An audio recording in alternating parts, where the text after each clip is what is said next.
filho de Deus. Aleluia, glória. Aleluia.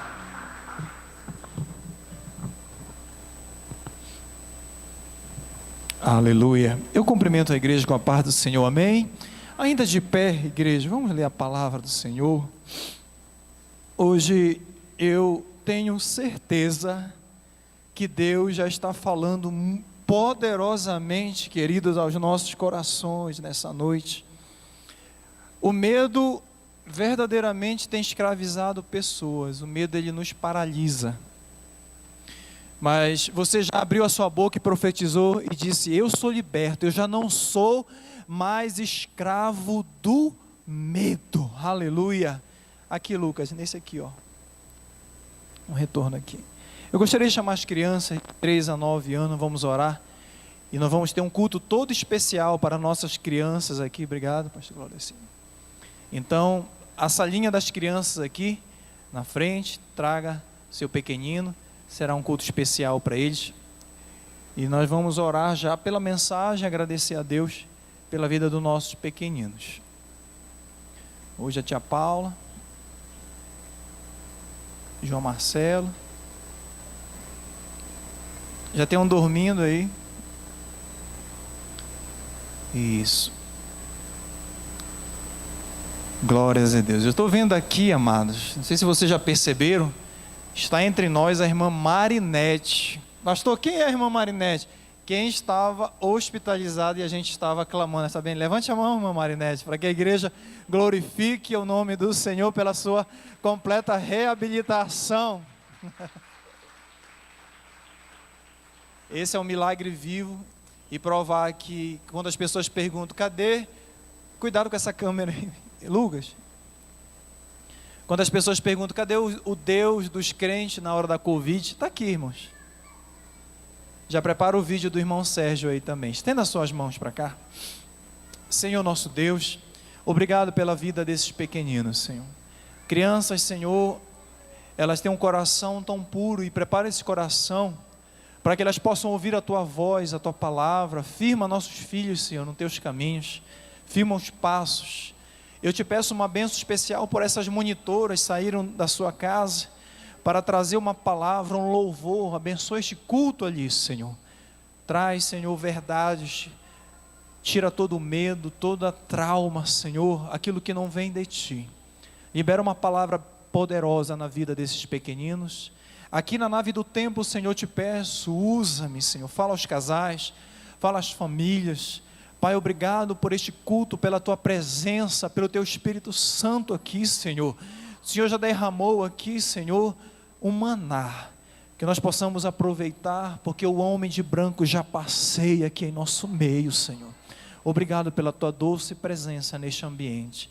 O Senhor já está no arraial, e obrigado por isso, Pai. Em nome de Jesus. Amém e amém.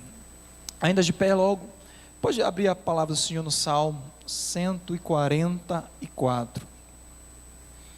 Salmo 144. Nós vamos ler, por enquanto, apenas o verso 12. Deus trouxe uma palavra ao meu coração para a família, para casais, para quem está solteiro, para quem é filho, para quem é marido, para quem é pai, a minha mãe que está me assistindo, minha família, para todos. E Salmo 144, quero que você pegue, nós vamos falar sobre princípios para famílias, princípios eternos, princípios que não desatualizaram, são bíblicos, é a palavra de Deus. A nossa igreja ela é bíblica e nós vamos pregar os princípios da palavra de Deus. Salmo 144, verso 12. O verso 12 na minha versão diz assim: então na juventude os nossos filhos serão como planta, o quê? Viçosas, e as nossas filhas como colunas esculpidas para ornar um palácio. O verso 12, 44, verso 12, aí a verso aí, vamos ler junto no telão? Para que os nossos filhos sejam como planta, crê na sua mocidade, e para que as nossas filhas sejam como pedra de esquina lavrada à moda de palácios. Senhor, fala conosco através da tua palavra, em nome de Jesus. Amém? Sente glorificando a Deus. Deus está aqui, igreja. Esse aqui não é outro lugar senão a casa de Deus. Mas além da irmã Marinete, eu peço desculpa, irmão. Estava pensando ali, quando a pessoa apresenta um membro, alguém da família, a gente fica mais próximo, né? E eu ligava para a irmã Marinete todos os dias no hospital, mandava áudio, mandava vídeo. Pastor, mande um devocional, fazia um devocional exclusivo para ela. E aí depois que ela melhorou, eu não mandei mais mensagem, porque eu estava cuidando do Sérgio, das outras pessoas, irmã. E aí eu falei, meu Deus, a pessoa vai falar assim, pastor, só gosta de mim quando estava doente, mas a senhora entende que existem outras demandas. Foi assim com o irmão Marcelo e com outros irmãos. E o irmão Sérgio mandou um vídeo à igreja, eu não sei se vai dar para colocar, se puder colocar, um vídeo de agradecimento. Ele recebeu alta. Esse é mais um motivo, dá para colocar o áudio, eu acho? Esse é mais um motivo que nós devemos agradecer a Deus. Está falando bem, né, irmão Magno? Ele estava com tanta dificuldade, está falando bem. Só puxar aqui da tomada. Esse aí é o presbítero que nós estávamos orando, irmão. Passou entubado muitos dias, passou mal e Deus deu uma grande vitória. Que oraram por mim, oraram pelos momentos difíceis que eu passei. E eu sou muito grato a Deus pela igreja na qual eu congrego. Não vou falar nomes para que eu não seja injusto, mas o nome que eu vou citar para que represente toda a igreja é a pessoa do pastor Marcelo. O pastor Marcelo realmente é o anjo da nossa igreja. Eu agradeço o apoio que ele deu, eu agradeço as orações, eu agradeço por tudo, irmãos. Muito obrigado, eu sou grato por vocês, por cada momento que vocês oraram. Agora eu estou em recuperação e eu espero em breve, se Deus quiser, estar no seio da igreja, porque me faz falta. A casa do Senhor é o melhor lugar para nós estarmos, para nós adorarmos, para nós falarmos com Deus. Muito obrigado, pastor Marcelo. Fica somente pastor Marcelo para que eu não esqueça de ninguém e seja injusto. Mas o nosso pastor é o pastor da igreja. Eu sou grato pela vida dele, pela família e por vocês todos. Muito obrigado, irmãos. Muito obrigado por tudo. Sigo me recuperando. Em breve eu estarei com vocês. A paz de Jesus, fique com Deus. Um ótimo culto hoje. Eu vou estar acompanhando o culto com muita alegria hoje, já dentro da minha casa, que desde quarta-feira que eu estive alta. Estou aqui em casa, graças a Deus, e vou acompanhar o culto. Glória a Deus por vocês. Eu amo vocês. Glória a Deus, irmão Sérgio. Que Deus te abençoe, meu filho. Ali naquela cama. A igreja te ama, volte. Nós vamos fazer uma grande festa, tal qual a irmã Marinete está sentada ali. Logo, logo você estará conosco. Amém, igreja? Irmãos, foi muito emocionante. Ontem até a irmã Arleia falava, pastor, eu chorei muito quando eu vi o vídeo dessa semana. O hospital parou. As autoridades ali, os médicos, os enfermeiros. Nós levamos lá um sax. Cadê o Rina? Está por aí já? Deve estar lá fora, né? Está trabalhando lá fora. Levou o sax. E ali, acho que eu não tenho nem coragem de mostrar para vocês. Está no grupo da igreja aí, Luiz. Depois, se tiver aí, você levanta só a mão. A saída foi muito emocionante porque o Antônio, né? O Antônio não quieta não, né? Vocês conhecem ele. E ele estava lá, irmão, meia hora e o Antônio ficava. Nós levamos uma cadeira de roda, né? Alugada, e nós levamos para ele poder sair e andar com a cadeira de roda. O Antônio empurrava essa cadeira, sentava, ficava de cabeça para baixo essa cadeira. Cadê o irmão Marcelo, o diácono Marcelo? Tá ali, não foi, irmão Marcelo? Foi muito engraçado. Falou, pastor, eu vou até filmar o Antônio aqui. Você filmou, não foi? Então, foi muito emocionante, porque nós vimos Deus, como Deus é fiel, quando o crente ora, quando o crente é fiel ao Senhor, quando nós cremos num Deus, amados, verdadeiramente, com a seriedade que a nossa igreja tem levado nessa pandemia, como falou o presbítero Rodrigo aqui. Irmão, todos os sábados dessa pandemia, todas as terças, os dias de oração, amanhã, segunda-feira, tem sempre alguém aqui na igreja orando pelos membros da nossa igreja. Isso é família. E Deus colocou no meu coração uma palavra sobre família. Família não nasceu no coração de Adão. Anote aí. Família nasceu no coração de Deus. Essa pessoa que está ao seu lado, esse projeto que nasceu no céu, nasceu porque existia um problema na terra. Então, aprenda uma coisa. Dentro do seio familiar, nós resolvemos problemas. O Sérgio estava lá, hospitalizado, e a sua esposa, a irmã Ana, estava ali resolvendo problema, entrando em contato com a gente, pedindo oração, resolvendo problemas bancários. Então, querido, a igreja ela é algo projetado por céu. A nossa família, a nossa esposa, nossos filhos, tudo isso é projeto de Deus. Nasceu no coração de Deus. Como foi lá em Adão e Eva, hoje também Deus continua projetando famílias. Então, quando eu olho para o Salmo 144, ele vai apontar para o futuro e vai dizer, olha, os nossos filhos serão viçosos. Pastor, eu não tenho filho, por isso que eu gosto de pregar, mesmo no culto de família, para todos. Mas, querido, vamos trocar pelo princípio, então. Não tem filho, mas você tem frutos. Os seus frutos, o resultado do seu trabalho. Essa palavra, plantas viçosas, a palavra viçosa no dicionário significa que é forte, exuberante, que é saudável. Levante a sua mão, quero profetizar. Em nome de Jesus, todos os frutos que você gerar, os seus filhos, seus pais, sua mãe, sua família, sua casa, serão frutos fortes, exuberantes, viçosos, saudáveis e sadios, em nome de Jesus. Esse é o projeto de Deus para a nossa casa. Mas ele vai falar aqui também a coluna que vai ornamentar um palácio. A palavra coluna significa sustentáculo, amparo, baluarte, proteção, tutela. Olha isso, amados. Quando Deus ele cria a nossa família, entenda, família é lugar de proteção, família é lugar de tutela. Quando ele fala assim, olha, os teus filhos, olha, o teu pai, quando o João chega comigo, quando o Pedro chega comigo e acontece alguma coisa, ele está buscando uma tutela, uma proteção.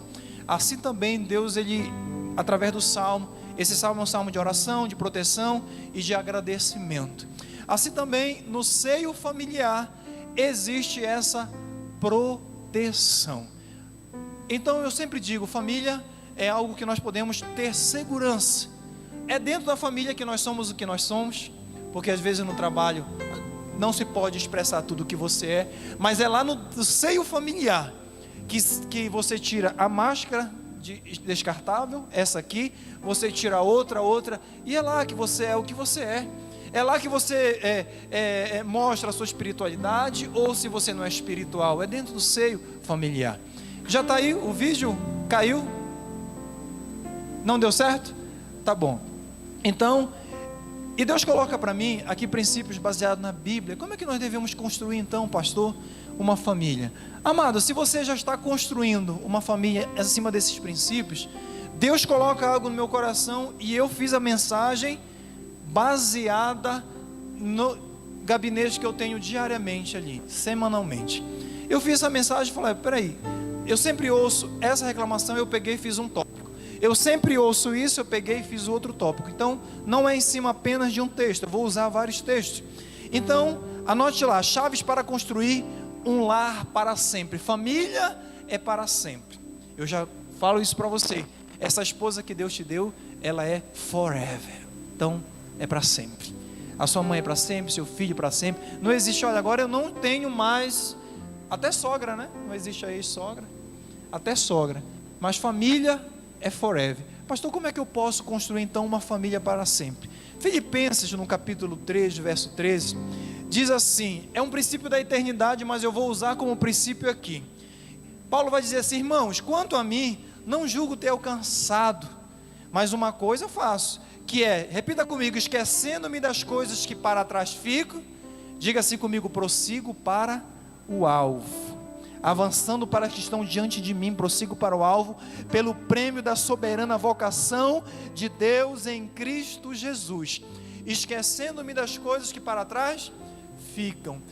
Eu diariamente recebo ali, quando eu estou fazendo o gabinete, primeira coisa que eu quero que fique no teu coração, é que quando nós casamos, nós levamos bagagem. O ser humano é cheio de bagagem. Então, quando nós casamos, nós trazemos bagagem. Por exemplo, são traumas, a fobia, são medos, são bagagens. Eu não posso enumerar agora. Segura aí, Duda. Eu não posso enumerar, mas nós trazemos bagagem. Mas dentro de um casamento, eu percebo pelo menos 3. Irmãos, eu não vou esgotar o tema, mas eu percebo que a maioria dos casais, eles passam por essas 3 grandes bagagens. E quando eu olho para o Filipenses, Paulo, ele está falando aqui, eu prossigo para o alvo. O alvo aqui, todos nós sabemos, é a eternidade. Ele fala, me esquecendo daquele Saulo, aquele que matava, aquele que fazia, esquecendo-me daquele homem. Aí as pessoas falam, Deus trocou o nome de Paulo de Saulo. Não foi Deus, a Bíblia não diz isso. Foi o próprio Paulo que resolveu usar o outro nome, porque ele estava querendo se desvincular do passado. E o próprio Paulo, usado por Deus, fala, olha, eu esqueço das coisas do passado. E ele quer deixar essas bagagens para lá. A primeira bagagem que nós devemos abrir mão é o passado. Ele não é um condutor de felicidade, amados. O passado, ele não é um condutor, ele não promove a felicidade. Lá em 2 Coríntios, capítulo 5, 17, a palavra do Senhor diz, assim que, se alguém está em Cristo, nova criatura é, e as coisas velhas já passaram, e eis que tudo se fez novo. Querido, sabe essa pessoa que está ao seu lado? Se ela está em Cristo, se alguém está em Cristo, nova criatura é, e eis que tudo se fez novo. A grande dificuldade nossa, a principal bagagem, eu coloquei ela como número 1 aqui, é a bagagem do passado. Às vezes nós temos dificuldade de esquecer o passado. E olha, parece que a mulher, ela tem uma caixa, ela é especialista em lembrar do passado. Eu falo da mulher porque eu dou o exemplo da minha, irmãos. Outro dia minha esposa veio aqui, e no dia que ela foi promovida, lá no Banco do Brasil, faz mais ou menos uns 3 anos, tinha uma pregadora aqui. A pregadora chamou ela, falou, vem aqui. Ela chamou ela na tarde de milagre, e ela falou assim, assim diz o Senhor, vai acontecer assim, assim, e essa semana, e a Giovana vinha atrás dessa promoção há alguns anos, e essa semana assim, e aí a Giovana foi promovida. Deus realmente usou a boca daquela mulher, e a Giovana foi promovida, isso 3 anos atrás. Quando foi mais 2 semanas atrás aí, a Giovana estava de home office, e ela veio aqui na tarde de milagre. Quem estava pregando aqui? A pregadora. Aí a Giovana pediu oportunidade, aí ela veio aqui. Eu estou falando do exemplo da memória boa que tem as mulheres. Olha a nossa dificuldade. Aí a Giovana vem aqui, irmãos, ela falou assim, em 2017, numa terça-feira, em novembro, às 2h e tanto, tá? A irmã Samara, que foi a missionária Samara, ela falou aqui, me chamou e falou assim, assim, assim. Eu fiquei olhando assim, misericórdia, que memória é essa, meu Deus? Eu fiquei pensando, ainda bem, Senhor, que ela não tem nenhuma mágoa e nem água do passado para ficar jogando todo dia no meu rosto. Mas a minha esposa, ela nunca, todos nós erramos no casamento, ou briga de casal lá na frente, mas graças a Deus. Então, amados, se 10 minutos atrás, aqueles lindos louvores que nós cantamos aqui, já é passado. Não traga o passado ele não promove a felicidade. Existem casais que, quando eu primeiro deixo de casais, você já sabe, né? Quem já foi atendido, fala aqui, aí, pastor, ano passado, 10 anos atrás, eu fico só olhando, começou a falar do passado. Aí, mas eu fiz isso porque lá na mãe dela, uma vez que nós viajamos há tantos anos atrás, e começa a jogar só o passado. Aí eu paro, eu falo, olha, agora nós vamos abandonar o passado e nós vamos fazer um novo recomeço. É a partir desse ponto que nós vamos começar um relacionamento. Então deixa essa bagagem. O passado, além de não ser um promotor, ele é muito pesado. Ele é muito pesado para nós levarmos. Então, seja relacionamento, seja um filho, é filho guardando coisas do passado. Mas o meu pai gritou comigo no ano de tal. Irmãos, quer uma chave para construir um novo caminho em família?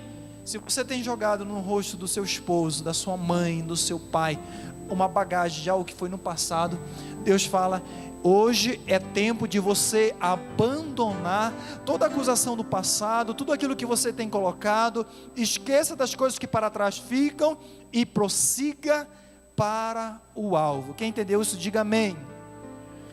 Outra coisa que é muito comum, o sentimento de culpa. Primeira coisa, a bagagem. A outra coisa que eu percebo é a culpa. É interessante que lá em João capítulo 9, a palavra do Senhor diz assim: se confessarmos o nosso pecado, Ele é fiel e justo para perdoar os nossos pecados e nos purificar de toda a injustiça. Deus, Ele é fiel. Jesus, Ele veio e perdoou o nosso pecado, mas às vezes nós não queremos perdoar. Nós somos especialistas em não querer perdoar. A gente fala assim: olha, eu perdoo o pastor Marcelo, mas o pastor Claudeci, o que ele fez comigo, nós somos seletos. Amados, faça uma avaliação. Por que nós somos seletos? Nós perdoamos pessoas e estamos aqui na igreja: mas o pastor Marcelo é mais fácil de perdoar, a missionária Giovana é mais fácil de perdoar. Não, Deus, Ele quer hoje trazer o perdão como um todo e tirar a culpa. A culpa, ela é algo tão pesado que eu lendo um livro, um estudante na área de psiquiatria, ele foi visitar uma faculdade, aí o professor levou ele numa área onde tinha um hospício, um anexo à universidade.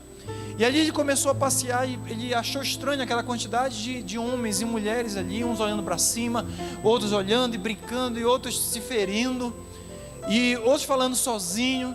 E aquele aluno com aquele professor começou a caminhar naquele hospício, e o professor, já há 30 anos de experiência, ele olhou para aquele aluno e falou assim: olha, filho, um dia você vai ser médico, deixa eu te falar algo. Você está vendo essas pessoas aqui? Ele apontou ali muitas pessoas, falou: pois é, se elas se desculpassem, elas mesmas se desculpassem, elas não estariam aqui. Às vezes, amado, Deus, Ele já nos perdoou. Eu falei isso para uma irmã que está me assistindo agora, logo que ela entrou aqui na igreja, por conta do passado dela. Eu falei assim nos olhos dela, falei: olha, você precisa se perdoar, irmã. Pastor, eu não consigo conviver, o meu passado foi muito assim. Eu falei: olha, Deus já te perdoou, a igreja, você já confessou seus pecados, mas você precisa liberar esse perdão, você precisa se perdoar. Às vezes nós não queremos perdoar as pessoas, mas sabe que o mais difícil, você nem entende isso, é se perdoar. Às vezes essa bagagem da culpa nós levamos, falando: meu Deus, eu não consigo orar porque lá atrás, no ano de 2000 e tanto, eu fiz isso. Ei, querido, se a palavra está dizendo, se confessarmos o nosso pecado, se eu falar: Senhor, eu peço perdão pelo meu pecado, aquele pecado que eu cometi, eu te peço perdão, Ele é fiel e justo para te perdoar. Tira essa bagagem hoje dos seus ombros. Deus, Ele tem tanto para nós, irmãos, e às vezes nós pegamos a bagagem aqui, ó, e colocou aqui, e nós andamos com essa bagagem. Mas a última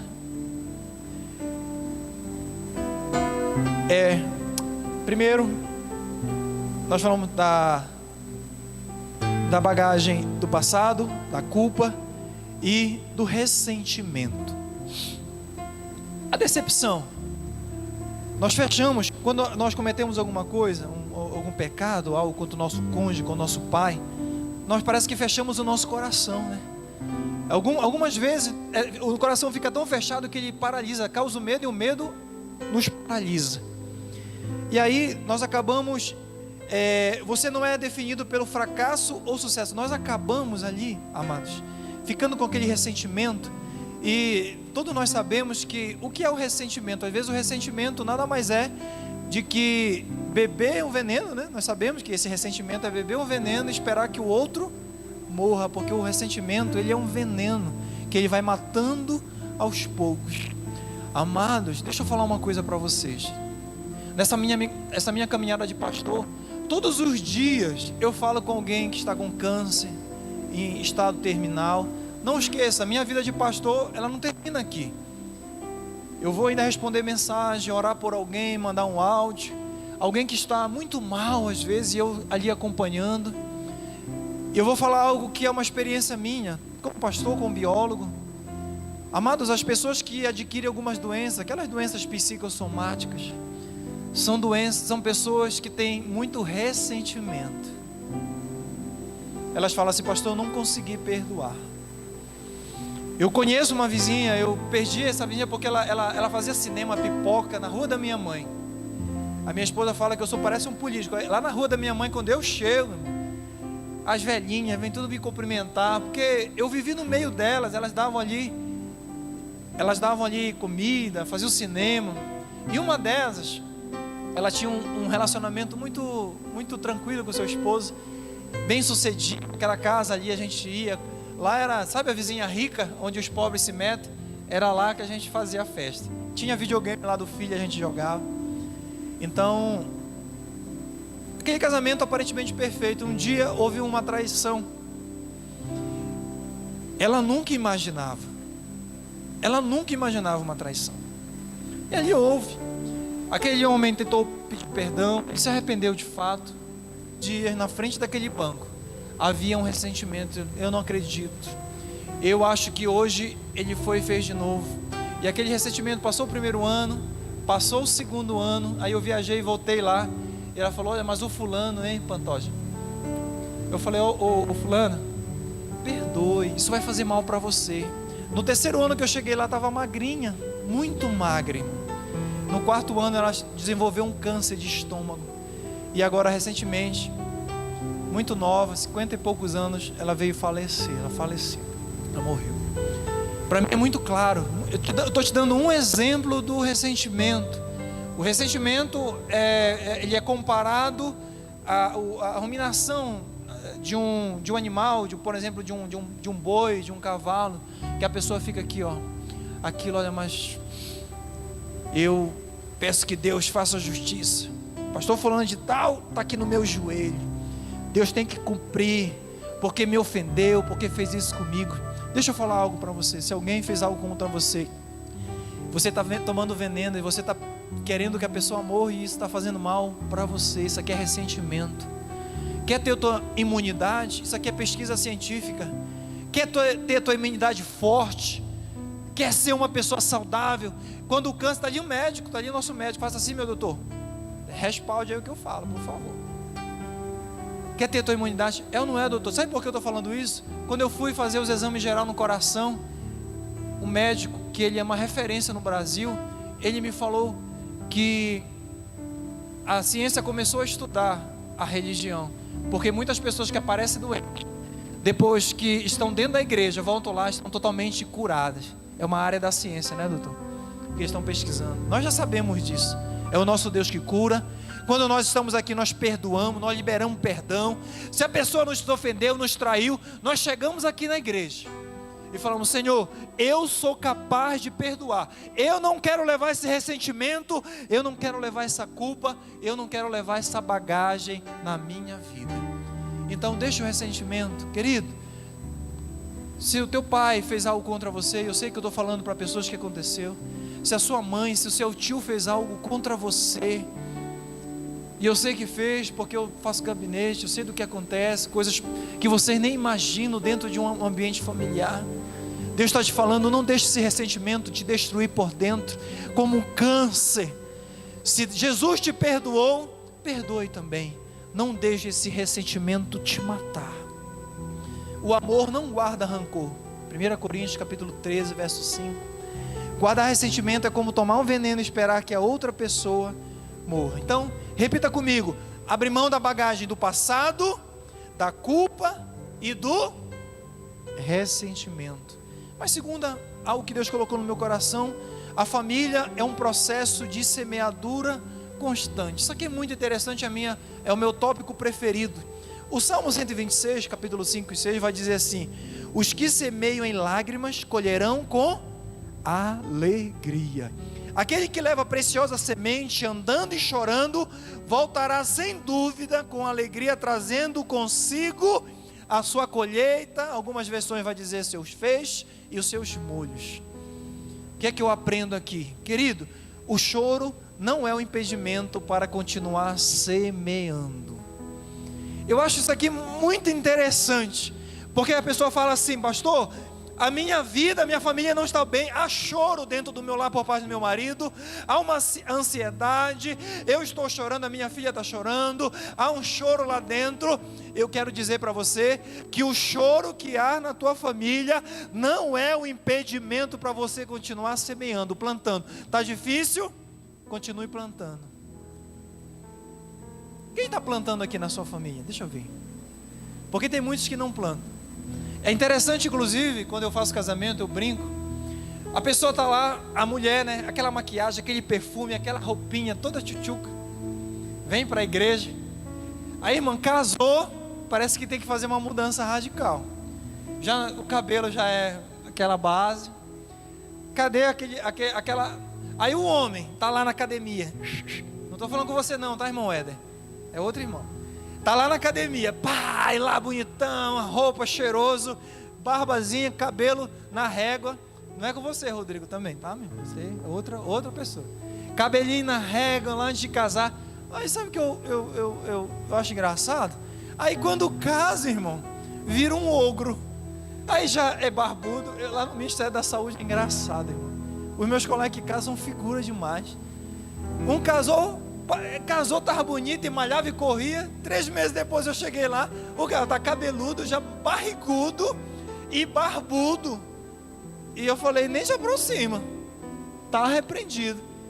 Irmãos, o casamento, o casamento, aquela preparação, é uma semeadura, é um processo.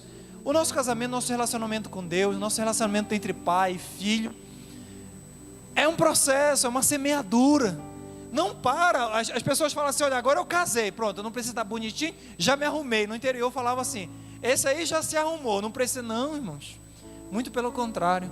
Nós vamos fazer o melhor, nós vamos estar cada dia mais bonito para nossa esposa, mais bonito para o nosso. Nós vamos caminhar, nós vamos colocar aquela roupa, porque agora Deus te deu um presente. Então, o casamento, ele é um processo de semeadura. O relacionamento entre pai e filhos tem que estar cada dia melhor. Mas o choro, pastor, o choro está lá, eu estou semeando, mas está difícil. Eu conheço uma irmã que eu não quero falar, porque sempre eu falo o nome dela. Ela veio do Rio de Janeiro, e aí o esposo está lutando para que o esposo esteja aqui na igreja adorando. O que eu falo para ela? Continue semeando. O casamento é um processo. Sabe aquele filho? Continue semeando. Você está chorando e semeando, e Deus lá do alto, Ele está contemplando o teu choro, a tua semeadura. Ele está vendo que você está num processo de semeadura. Quando você voltar, pelo menos é a palavra do Senhor que diz, quando você voltar, sem dúvida, você vai trazer os seus resultados, aleluia. Quem crê nisso, diga glórias a Deus. O choro faz parte do processo, irmãos. Se eu for falar, olha, seja batizado com o Espírito Santo, faça jejum e oração, e a partir de hoje, pronto, não vai ter nenhuma dificuldade, eu vou ser um pastor mentiroso. O choro faz parte do processo. Está passando um tempo difícil, continue aí plantando. A palavra do Senhor lá no Salmo 30, a parte B, do versículo 5 diz, o choro pode durar uma noite, mas a alegria ela vem pela manhã. Você crê nisso? O choro dura a noite, mas a alegria ela vem pela manhã. Então, o casamento ele é um processo, a família é um processo. Filhos que estão aqui, seja um melhor filho. Os nossos pais, quando nós somos crianças, nós somos tratados como criança. Quando os pais crescem, nós tratamos eles como se eles parecem ser criança. Eu vou te dar um testemunho da minha mãe ontem, que está me assistindo. A minha mãe ligou 1, 2, 3, 4. Eu estava aqui orando na igreja de manhã, e a minha mãe, aí eu, meu Deus, o que aconteceu? Eu estou com um tio entubado e um outro tio que faleceu essa semana. E aí eu falei, meu Deus do céu. Aí quando eu cheguei em casa, eu falei, mãe, o que foi? Aí ela falou assim, meu filho, tem uma mulher de Deus que ela está pedindo uma oferta, e aí eu preciso depositar, e eu não sei fazer o Pix, tem que fazer o Pix, e tem que ser antes do meio-dia. Aí ela tinha mandado milhões de mensagens. Eu falei, tá mãe, quanto é? Não, meu filho, é R$20, tem que fazer o Pix. Aí eu falei, tá bom mãe. Aí eu respirei, desliguei, fiz o Pix, dei uma respirada. Aí eu mandei o comprovante para ela. Obrigado. Mandou assim mesmo. O nosso relacionamento com a esposa, com o filho, eles têm que estar cada dia melhor. E ela já falou que já tinha pedido para o meu outro irmão. E não tinha feito. Ele não teve paciência. Aí eu falei, mandei o comprovante para ela. Tá aí, irmã, a missionária não vai ficar desamparada por conta do Pix. O nosso relacionamento, seja comigo, com pessoas, com Deus, ele é um processo de semeadura, irmãos. A gente só vai colher aquilo que a gente plantou. E é um processo. Eu nunca fiz risoto. A minha esposa fez aniversário no mês passado. Nunca mais eu vou postar eu cozinhando, irmão, porque esses irmãos daqui da igreja não são fáceis, não. Eu recebi mais mensagens me zoando que me parabenizando. Aí quem viu aqui a publicação lá? Eu caí na besteira, né, de colocar. Aí eu fui lá, fui na internet, falei, vou fazer tava da pandemia, dia 16. Eu falei, vou fazer um risoto, deixa comigo. Ela falou, o que você quer? Ela falou, quero jantar. Eu nunca tinha feito um risoto, mas o casamento, o relacionamento é um processo. Eu falei, vou fazer um risoto bom. Aí eu fui lá, risoto. Irmão, é difícil esse negócio, até o arroz é diferente, viu? Eu esqueci o nome do arroz, mas é esse mesmo, Parbory, né? A minha mãe até chorou, porque ela achou que assim, eu sou o melhor cozinheiro da América Latina agora. Coitada, né, bichinha? Eu parei, irmão, com muito medo. O risoto, irmão, ele tem que ficar colocando o caldo em cima do risoto. Irmãos, a mão fica cansada. São duas panelas, a do risoto e a do caldo. Aí vai tufando o negócio, irmãos, e vai tufando para valer. Eu acho que o arroz é desse tamanho, bicho. Aí eu vou colocando, aí ficando bonito, irmãos. Eu fui dando glória a Deus, quase eu entro no mistério, porque foi dando certo. O bicho ficou bonito, cortei a carne, cortei ali, coloquei o queijo. E aí ela estava ali só me olhando. Não vou me meter não. Ficou me fiscalizando para que se eu errasse, ela é cozinheira de bom cheiro. Irmãos, peguei o prato, servi ali, coloquei o pudim. Aí eu caí na besteira de publicar para meus amigos aqui da igreja. Aí que eles falam, pastor, isso não é seu não. Pastor, isso é fake news. Ligaram na noite para a irmã Giovana para saber se realmente era verdade que eu tinha feito o risoto. Vamos se converter, meus irmãos. E ali ficou gostoso. Eu comi, irmão, que eu passei mal, sabe? Porque dá uma tufada, né? Era para ela, mas a Duda comeu que passou mal. E aí quando eu cheguei de viagem, eu plantei. Quando eu cheguei, eu fui numa missão em Recife. Quando eu cheguei, irmão, com fome, 8 horas. Quando eu olhei em cima da mesa, o que é que tinha lá? Um risoto. Eu plantei e colhi. Porque a família, relacionamento, nós estamos em processo de semeadura. Amém? Diga, o choro não é impedimento para continuar semeando. Aleluia. Segundo, família é um processo de crescimento constante. Família, diga comigo, família cresce junto. Irmãos, se tem uma verdade nesse princípio aqui, família cresce junto. Faça da sua família uma equipe. A sua esposa, ela não é, nunca será sua inimiga. O seu filho não é. Nós somos uma família, família DAC. Nós crescemos junto aqui, irmão. Ai de mim, se fizesse aqui o que eu faço sozinho, colocasse aqui, tocasse. Já está aqui o Rino. Tocasse. Família tem que ser uma equipe. Eu coloquei aqui, família é um lugar de crescimento. Lucas capítulo 2, verso 52, diz, Jesus ia crescendo em sabedoria, estatura, graça diante de Deus e dos homens. Um verdadeiro lar, ele é uma cooperativa. Olha, família, elas florescem quando o interesse de cada um é o interesse de...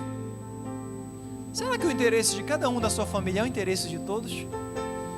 Porque às vezes esse aqui é o meu dinheiro, esse aqui é o meu cartão de crédito. Não deve ser assim, sabe por quê? Porque a família joga junto, está do mesmo time. Família está do mesmo lado. Esposa, você não deve falar assim, se o meu esposo liberar o cartão, eu vou no shopping. Aí se ele me liberar 10 mil, não. Esposo, você não deve falar assim, eu vou ficar aqui esperando o almoço, depois lava a louça, depois eu vou ficar aqui, dar uma soneca, e à tarde esperar fazer o lanche. Não. Família, ela cresce e faz as coisas juntos. Se a tua esposa está lutando por um concurso, você vai lá para a louça e cozinhar para ela. Se o teu esposo quer passar no vestibular, é você, mulher. Deixa comigo, amor. Deixa comigo, porque se você passar, aqui é o nosso time que está ganhando. Se você conseguir, nós estamos juntos. Então vai que eu te dou o respaldo. Família cresce junto. Filho, não esqueça, você é uma equipe. Jogue junto com a sua família. Lembra quando houve a multiplicação do azeite? A palavra ela é bem clara, que fala assim: pegue seus 2 filhos, feche a porta do seu quarto, ore ali em família, construa em família. Vá lá, vá na vizinhança, pega seus filhos e vá na vizinhança, pega os potes, pega ali os vasos, em família. Família que quer crescer, família que é inteligente, família de Deus, cresce junto. Nunca esqueça isso. Você está do mesmo lado, vocês não são inimigos. Então não existe disputa, irmãos. Porque ele ganha mais. Hoje às vezes as esposas ganham mais. É bênção. Ela não está ganhando mais, ela está ganhando para a família. O que a tua esposa está ganhando, não retalie ela por isso, irmão. Não retalie a sua esposa porque ela ganha mais, porque eu conheço muitas esposas que ganham mais, e o esposo já se acha menor. Não, você não é menor, você é uma carne só. O que entra naquela poupança lá que vocês têm é do casal. Aquilo é para vocês viajarem, aquilo é o presente que Deus deu. A casa é de vocês, o carro é de vocês. Esse é o meu carro e esse é o teu carro. Meu carro só anda limpo gasolina. Coitada da mulher, ela não sabe nem o que significa a luzinha. Ela fala assim: olha, amor, não vou dizer quem é, a luzinha do gênio da lâmpada acendeu lá no carro. Não sabe. Fala: amém, deixa isso comigo. Mas o risoto é contigo, a comida às vezes é com você, amor. Nós jogamos. Não esqueça, família ela cresce junto. Família verdadeira, ela cresce junto. Irmãos, o período que eu mais cresci, eu sempre fui um jovem, gostei de pregar. Eu fui ginasta, irmão. Fui ginasta quase profissional, competia nacionalmente, tinha tantas medalhas. Eu sempre fui proativo, mas eu nunca consegui romper. Não tinha nada, tinha moto. Meu pai, um grande empresário, madeireiro nessa época, milionário. Depois perdeu tudo, mas eu não conseguia romper. Não tinha moto, não tinha bicicleta, não tinha nada. Quando eu casei, Deus ele abençoa. A família que é unida cresce junto. Eu lembro, a primeira coisa depois que eu casei, Deus me deu logo uma moto, uma Honda Bis. Depois, irmão, Deus já me deu da Honda Bis, já me deu uma casa. Depois, junto com a casa, Deus me deu um apartamento. Depois Deus me deu a faculdade de biologia. Depois Deus me deu a faculdade de direito, especializações, viagens internacionais. As minhas maiores experiências no ministério com Deus foi dentro do seio familiar. E o meu pai me deu esse exemplo. Eu falei um dia: pai, por que o senhor casou? Na pregação dele, ele falava assim: eu trabalhava e não rompia. E eu olhava todo mundo, e eles só valorizavam quem era casado, o salário. Aí eu casei, e aí depois que meu pai casou, ele conseguiu romper e crescer. Então, querido, para você ver, Deus abençoa. Está com medo de engravidar? Deixa eu te dar um segredo. Sempre com o nenenzinho, Deus sempre manda um presente. Então, fica com essa palavra. Não sei porque eu estou falando isso aqui, mas está ali o Tiago, viu, Tiago? Se prepara, porque Deus vai te dar um presentinho. Porque está ali o Benjamin também, né? Sempre quando Deus, os meus 3 filhos, sempre, amado, Deus ele abençoa a família. Já te falei, é projeto de Deus. Sempre quando a esposa engravida, Deus ele abre sempre uma porta para sustentar aquela criança. Não tenha medo de engravidar. Amém? Família cresce junto. Família que semeia, constante. Família cresce junto. Família, diga comigo, tem um propósito. Essa aqui é forte. Família tem um propósito. Família que é família, tem um propósito. A Bíblia diz que os que semeiam, aqueles que semeiam ali, é aqueles que semeiam. Aquele que semeia tem um resultado a se colher. Mas a Bíblia diz também que há tempo para todo o propósito. Se você não tem um propósito em família, qual é o seu propósito? Se hoje alguém perguntar para você, se Deus hoje se revelasse em sonho para você, o Espírito Santo viesse e diz: filho, qual é o teu propósito? Deus, meu propósito em família é esse. Nós temos esse propósito de crescimento, fazer a tua obra. Eu sonho que a minha filha toque teclado, cante na igreja. Inclusive o Tiago colocou ela para cantar ontem, não foi, Tiago? Aqui no culto da mocidade. Então nós temos propósitos, nós temos alguns propósitos em família. Crente, esse negócio de deixa a vida me levar não ficou para nós, é bíblico. Aquele que semeia, há tempo para todo propósito. Tenha sim um propósito em família, porque vocês vão orar junto, você, sua esposa, seu pai, sua mãe, vocês vão orar pelo aquele propósito. Deus, nesse ano ainda de pandemia, eu tenho um propósito de fazer isso. E quando você tem um propósito, Deus ele vai destilando e vai abrindo as portas. Às vezes você nem sabe, mas a tua esposa, quando você sai de casa, a tua esposa fica abençoando o propósito daquela tua saída, o propósito que Deus tem, e as nossas esposas ficam orando por este propósito. Então família, ela cresce junto, mas família ela tem um propósito. A Bíblia diz também: esquecendo-me das coisas que para trás ficam, eu prossigo para o alvo. Quem prossegue, ele tem um objetivo, ele tem um propósito. Então, queridos, muitos na pandemia vão sair sem nenhum curso, sem ter lido um livro, sem fazer jejum, sem orar, sem fazer vigília. Muitos vão passar 2 anos que eu dizer: olha, eu não produzi nada. Mas muitos que estão aqui nessa tarde vão dizer: pastor, como já falaram, pastor Itamar, ele falou em público, eu vou repetir, pastor Itamar. Ele falou assim: foi na pandemia que Deus mais me abençoou. Aleluia. Eu estou diante de pessoas que vão dizer: foi dentro da pandemia que Deus mais me abençoou, porque eu tinha um propósito. Eu não fiquei aí, deixa a vida me levar, não. Eu orei, a minha esposa orou, nós tínhamos um propósito bem definido, e Deus abençoa aqueles que têm um propósito. Tenha um propósito. Último tópico. Diga comigo: seja um investidor na família. Seja um investidor. Sabe por quê, René? Nós temos que ser um investidor e não um consumidor. Essa aqui é para os homens, né? Para as mulheres também. Lá em Coríntios 13 vai falar assim: ainda que eu fale a língua dos homens e dos anjos, se não tiver amor, serei como um símbolo que tinha. E aí vai falando, aí vai qualificando o amor através da Bíblia. Aí fala: o amor é sofredor, o amor é benigno, não é invejoso, o amor não trata com leviandade, o amor não busca os seus próprios interesses. Aqui eu quero parar.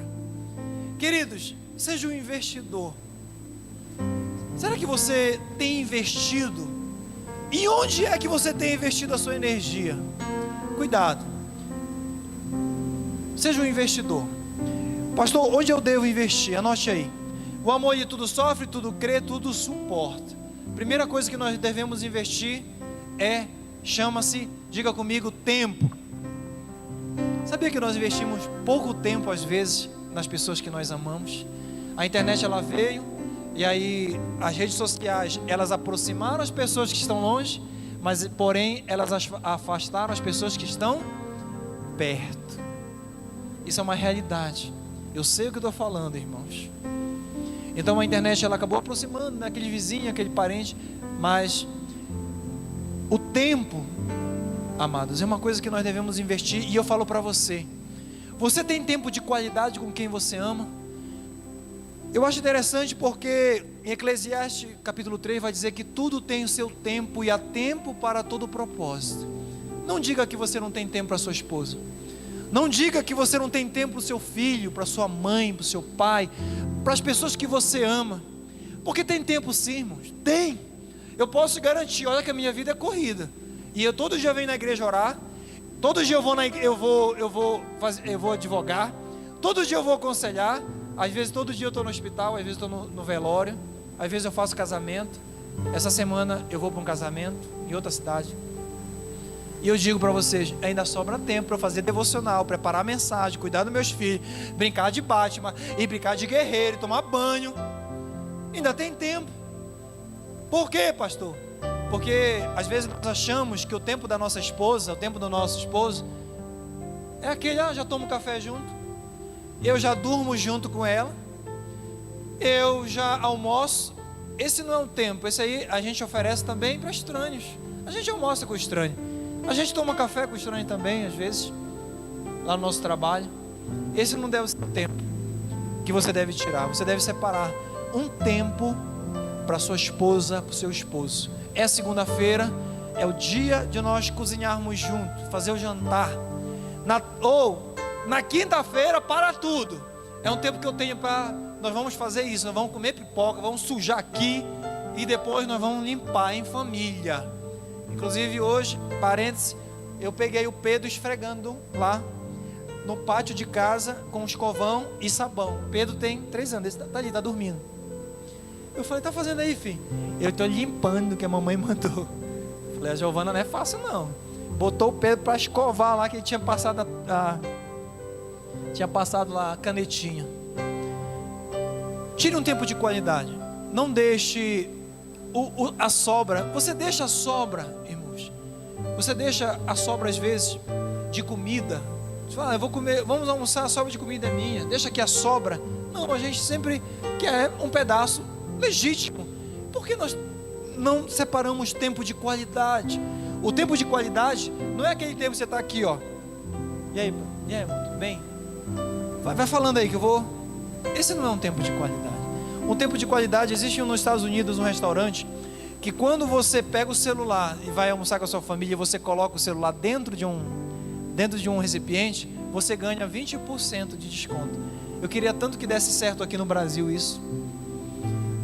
Porque você às vezes está no restaurante, irmão, você olha para o lado, os casais, todo mundo no celular, olhando, e aí não aproveita, não desfruta da presença. Eu tenho visto tantos últimos abraços, tantos últimos cheiros na flor, né? Às vezes nós acordamos e às vezes é a nossa última oportunidade de estar com aquela pessoa e nós nem sabemos. Por isso, invista tempo de qualidade. Invista tempo de qualidade. Alguns anos, lá no estado de Kansas, um furacão sempre passa por aquele estado. E ali algo interessante aconteceu. Tinha uma casa, uma mansão, onde uma senhora gostava muito de cultivar o jardim. Ela sempre convidava o esposo. Eles compraram já mais ou menos há 20 anos aquela casa. E ali em Kansas o furacão veio. E aí a janela ficava de frente para o jardim de vidro. E o furacão levou o telhado daquela casa. E aquele furacão empurrou a cama para cima do jardim. E aí, amados, aquela mulher começou a chorar, inconsolável. Ela chorou e o esposo abraçou ela. E ela falou assim, ele falou assim, calma, amor. Tudo isso nós vamos dar um jeito. A nossa casa, o nosso telhado, as nossas coisas. Nós vamos dar um jeito, nós vamos consertar tudo isso. Aí ela virou para ele e falou assim, não, eu não estou chorando de tristeza. Eu estou chorando de alegria, porque em 20 anos é a primeira vez que nós estamos vindo no jardim. Eu sempre quis mostrar para você o jardim. E em 20 anos é a primeira vez que nós estamos vindo e falando da nossa vida aqui no jardim. A cama foi empurrada lá para o meio do jardim e eles estavam lá. Ou seja, eles estavam órfãos, mesmo casados, mas ele não tinha tempo de prestar atenção de que ela gostava de cultivar. Ela gostava, estava falando ontem para um amigo. Ele falou, eu tenho o sonho de comprar um ônibus e viajar para o Alasca. Eu falei, muitos vão rir desse seu sonho, mas eu te apoio, porque cada um de nós tem um sonho, gosta de algo. Então, querido, a tua esposa, o teu esposo, o teu filho, eles vão te falar do sonho, apoie o sonho. Às vezes para nós é ridículo, eu quero viajar para outro lugar. Não, mas é o sonho, a pessoa gosta de plantar e te convida. Lembra que casamento é um investimento. Casamento é um investimento. Invista tempo. A família, por que a família dedica cada vez menos tempo, né? Porque eles pensam que essa convivência junto, de tomar café, de estar junto, dormir junto, é o suficiente. Quais as consequências disso? Quais são então, pastor, a consequência de nós não investirmos tempo? É que o casamento, o relacionamento com o pai, entre filho e amigos, acaba se tornando uma ilha. E aquela pessoa vai se afastando. Outro dia eu atendi no gabinete uma pessoa, contei para minha esposa, e ela falou assim: pastor, eu falei, como foi que você chegaram à conclusão do divórcio? Ela falou: não, pastor, o primeiro ano nós fomos afastando, dentro da mesma casa, a gente foi se afastando, dormia na mesma cama, mas a gente foi se afastando. No segundo ano, aí a gente ainda tinha uma relação a cada 3 meses, alguma coisa jantava junto. No segundo ano a gente simplesmente, realmente de corpo, não estava mais junto. Então é assim, amados, é um processo, não se esqueça, é um processo também de destruição, é aos poucos, vai se afastando, e às vezes a pessoa se torna uma ilha. Quando você percebe, você é uma ilha dentro do seu mundo, a sua esposa é uma ilha, e você nem percebeu, e o casamento já acabou há muito tempo. Faça uma agenda do seu tempo com Deus, tempo para se dedicar a ligar para sua mãe. Você tem isso? Será que hoje pode falar assim: olha, a minha mãe sabe que segunda-feira eu vou ligar para ela, o meu filho sabe que terça é o dia de jogar ele na água, brincar no jardim, brincar no apartamento, pular em cima da cama. Separe um tempo para que a sua esposa saiba que aquele tempo, naquela semana, aquele dia, aquele tempo é dela. Desliga o celular, deixe de lado, e ela vai se sentir amada, e ele vai se sentir amado. Faça isso, separe um tempo. Por fim, o nível de satisfação conjugal está relacionado com a quantidade de tempo que o casal dedica um ao outro. Não esqueça disso. A qualidade de um relacionamento, ele está muito relacionado ao tempo que você separa, tanto para orar, tanto para dar atenção, tanto para estar. E por último, diga comigo: invista no amor. Eu gosto de falar desse mesmo, gosto muito de falar desse, do amor. O casamento é um investimento, você é um investidor e não um consumidor. Lembra que não busca os seus interesses? Se o casamento não busca os seus próprios interesses, então é o interesse. Se o amor não busca seus próprios interesses, então é o interesse de quem? Do outro. As pessoas se enganam quando elas falam que o amor é um sentimento. O amor, ele não é um sentimento, porque o sentimento, ele é frágil, irmão. O sentimento de saudade, por exemplo, eu posso estar com saudade aqui de um amigo, mas se o amigo acaba de varar pelaquela porta, aquele sentimento vai embora, é passageiro. Eu posso estar com um sentimento aqui de raiva porque eu perdi alguma coisa, aí eu vou lá e encontro, aquele sentimento vai.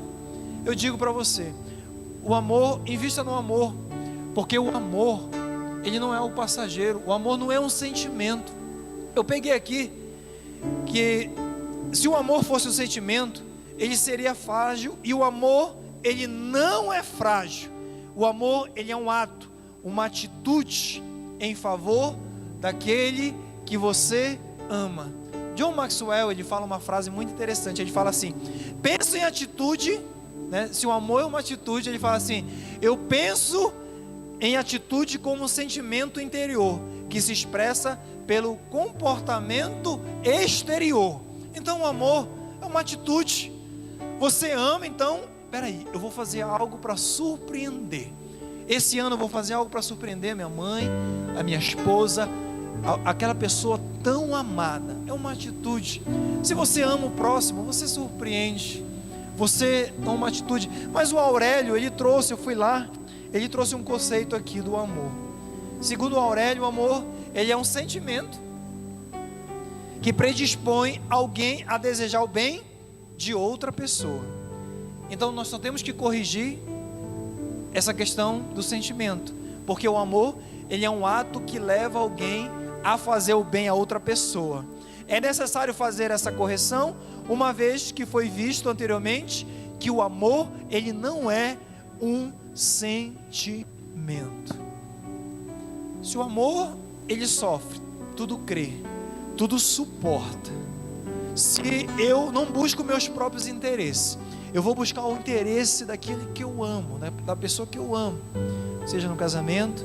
E quando nós buscamos interesse, nós temos uma atitude. Se fala assim: eu tenho um sentimento de amor por você, vai lá, vai fazendo as coisas, e você torna-se um relacionamento de consumo. E eu te falei que um relacionamento, um casamento, um relacionamento, ele não deve ser algo de consumo. Você não deve consumir. Você tem que ser um investidor.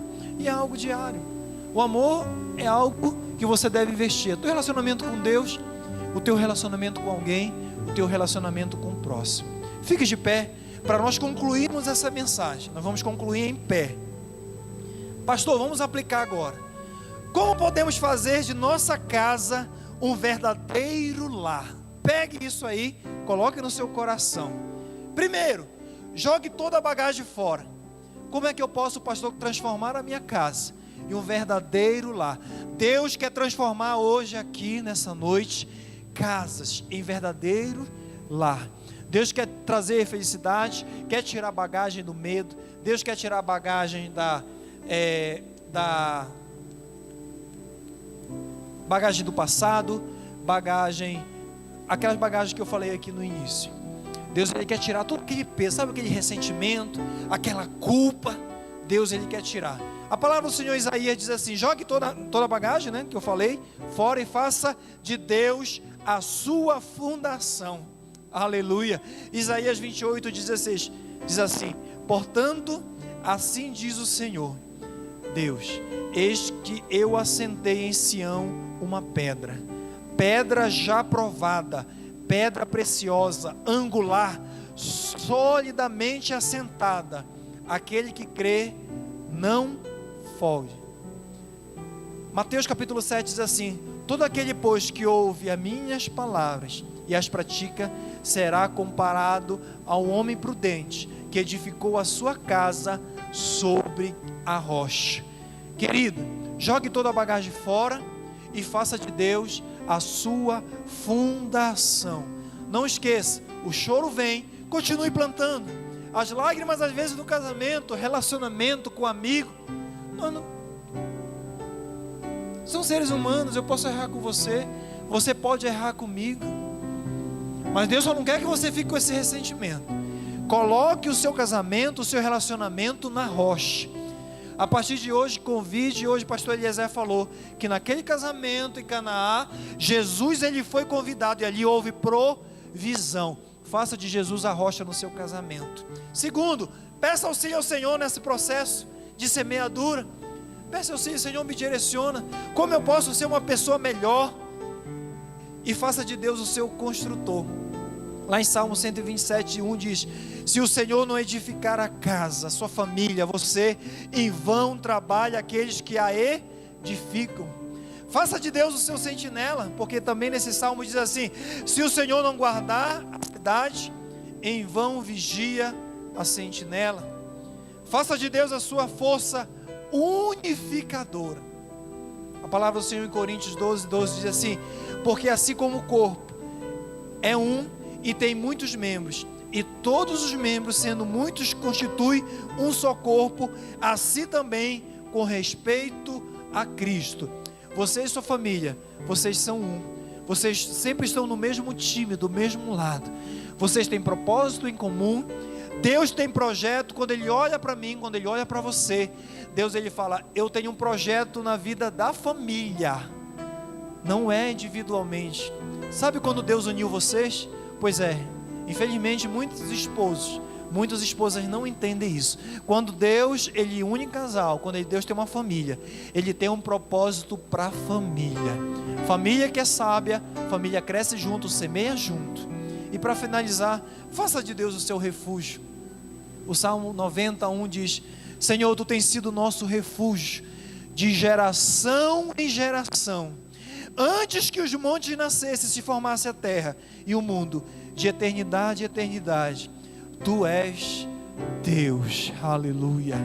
Glórias a Deus. Se você está com seu esposo ou sua esposa, fique pertinho dele neste momento. Eu quero orar pelos casais, pelas famílias. Tem algum familiar seu aqui? Não, eu quero que você fique ao lado deste familiar. Nós vamos orar, apresentar ao Senhor. Família é projeto de Deus.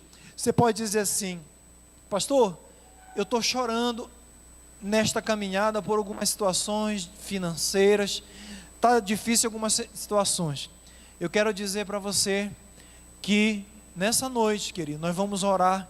E se você estava caminhando, chorando, mas plantando, você vai colher com muita alegria e em família. A tua colheita será em família. Levante a mão e glorifique ao Senhor por essa palavra profética. Está pertinho aí?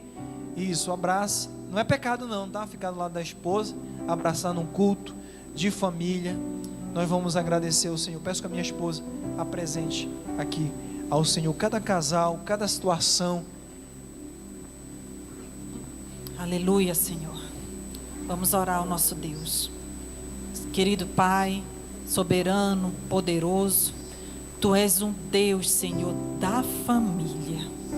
Pai, nós estamos aqui reunidos como igreja, Senhor, porque nós reconhecemos, Senhor, que a nossa casa, a nossa família, a nossa parentela, ela precisa de Ti, Jesus. Pai, nesta hora, Senhor, nós entregamos em oração, Senhor, a nossa casa, Senhor, diante do Teu altar. Ah, meu Pai querido, muitas famílias, Senhor, têm passado lutas, muitas famílias, Senhor, têm sofrido, Senhor, em seus relacionamentos, Senhor, seja do casal, Senhor, ou mesmo de pais e filhos, mas Deus, Tu és aquele que converte o coração dos pais aos filhos. Tu és aquele, Senhor, que cumpre a Tua palavra, Jesus querido, de que se nós, Senhor, Te servirmos, oh meu Deus querido, se nós servirmos ao Senhor, a nossa casa, ela será salva. Então, meu Deus querido, Pai, nós Te pedimos, Senhor, que o Senhor derrame uma bênção especial, Senhor, na vida de cada família, Senhor, em cada lar aqui, Senhor, representado, que o Senhor venha derramar uma bênção especial. Meu Deus querido, unge-nos, Senhor, com Teu óleo. Pai querido, que nesta noite, Senhor, haja perdão, que nesta noite haja reconciliação. Meu Deus querido, que todo mal, tudo aquilo, Senhor, que é motivo de atrapalho, que é tropeço, Senhor, na vida dos casais, seja lançado por terra. Que nesta hora, Senhor, cada filho, meu Deus, que esteja afastado dos Teus caminhos, Senhor, que tenha tomado, Senhor, decisões erradas, meu Pai, se desviando da Tua presença, que cada um deles venha lembrar, Senhor, dos ensinamentos de quando eram crianças, porque a Tua palavra é fiel, Senhor. Se nós instruirmos, Senhor, os nossos pequeninos no caminho que eles devem andar, ah, Jesus querido, que jamais se desviarão. Jesus, traz a memória, Senhor, deste jovem, traz a memória, Senhor, desta mulher, meu Pai, tudo aquilo que ela foi ensinada, meu Deus, que o Teu amor, Senhor, venha arder no coração, Senhor, onde quer que esteja, meu Pai, porque Tu és um Deus que alcança. Ah, Jesus querido, a nossa casa pertence a Ti. Deus, no nome de Jesus, nós Te pedimos, Senhor, que Tu dês ordem, Senhor, aos Teus anjos a nosso respeito nesta noite. Visita, Senhor, a nossa casa. Visita, Senhor, aquele parente distante. Visita, Senhor, visita. Tu és um Deus, meu Pai, que convence do pecado, da justiça, do juízo. Tu faz aquilo que nós não podemos fazer, Jesus. Obrigada, meu Deus, porque até aqui o Senhor tem cuidado da nossa casa. No nome santo de Jesus nós Te agradecemos. Aleluia. Dê uma salva de palmas ao nosso Deus. Aleluia. Ainda com a sua esposa aí ao lado. Para os que estão aí com a sua companheira ao lado, vire para ela agora, bem romântico assim. Isso. Deixa eu ver se está dando certo. Romantismo com o menino no colo. Menino no colo. Isso. Você vai falar assim para ela. Eu vou, diga assim, eu vou investir, vou continuar investindo em você. Porque o projeto da nossa família começou lá no céu. É de Deus. O propósito que Deus colocou em nossa família vem de Deus. Eu te amo. Pode beijar, viu? Eu e minha casa serviremos. Pastor Neves, tu pode separar já, calma. Vem. Ah, tá, pode. Serviremos a Deus. Eu e minha casa serviremos a Deus com alegria. Eu e minha casa serviremos a Deus. Eu e minha casa serviremos a Deus. Eu e minha casa casa serviremos a Deus com alegria. Aleluia. Senhor nosso Deus, muito obrigado, Senhor, porque a nossa família é um projeto do Senhor. Satanás não tem autoridade para tocar, Senhor, na nossa família. Hoje o Senhor nos ensina, meu Pai, que maior é aquele que está dentro da nossa família. A família unida é forte. A família que tem propósito, Satanás não toca. Por isso nós cremos, meu Pai, que nossa casa está blindada pelo Senhor. E em concordância a igreja diz: amém, amém. Queridos, ainda de pé, nós já estamos finalizando. Temos amanhã oração aqui na igreja. Venha orar conosco, tem sido uma benção. Amanhã pode colocar no banner nosso ciclo de oração. Na terça-feira nós temos tarde de milagre.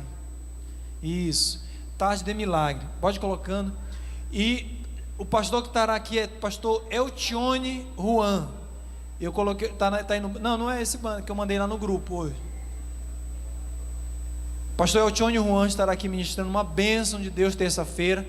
Na quarta-feira, agora eu vou precisar que vocês coloquem. Não coloquei da segunda nem da terça.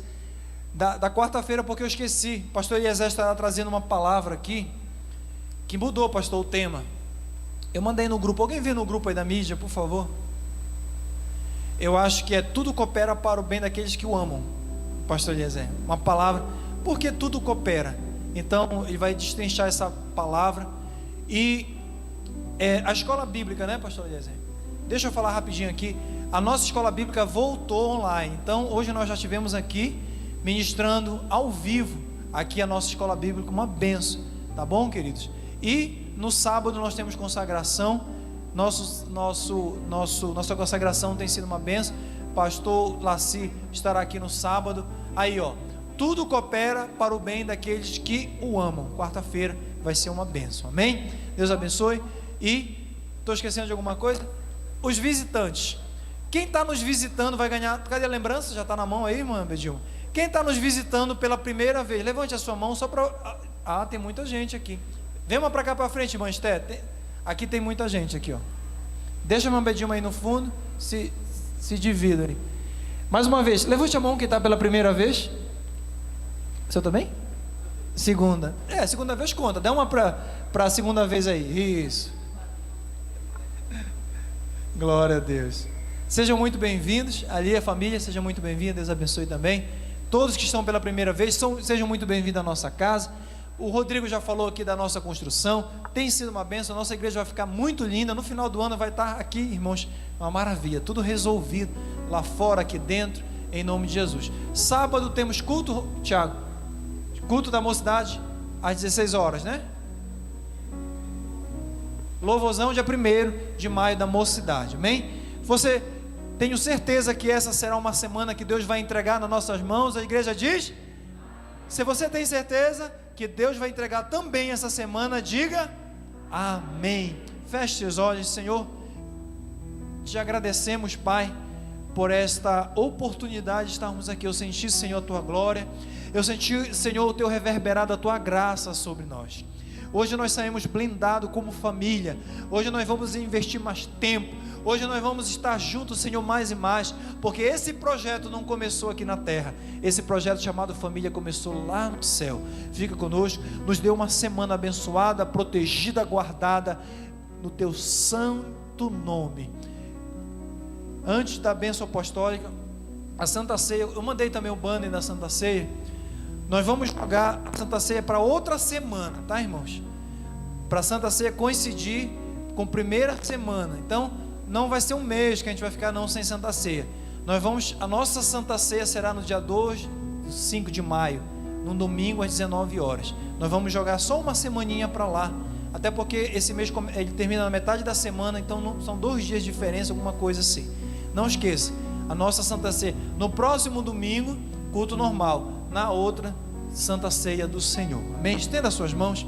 Vamos agradecer. Deixa eu abençoar a vida de vocês com as bênçãos apostólicas.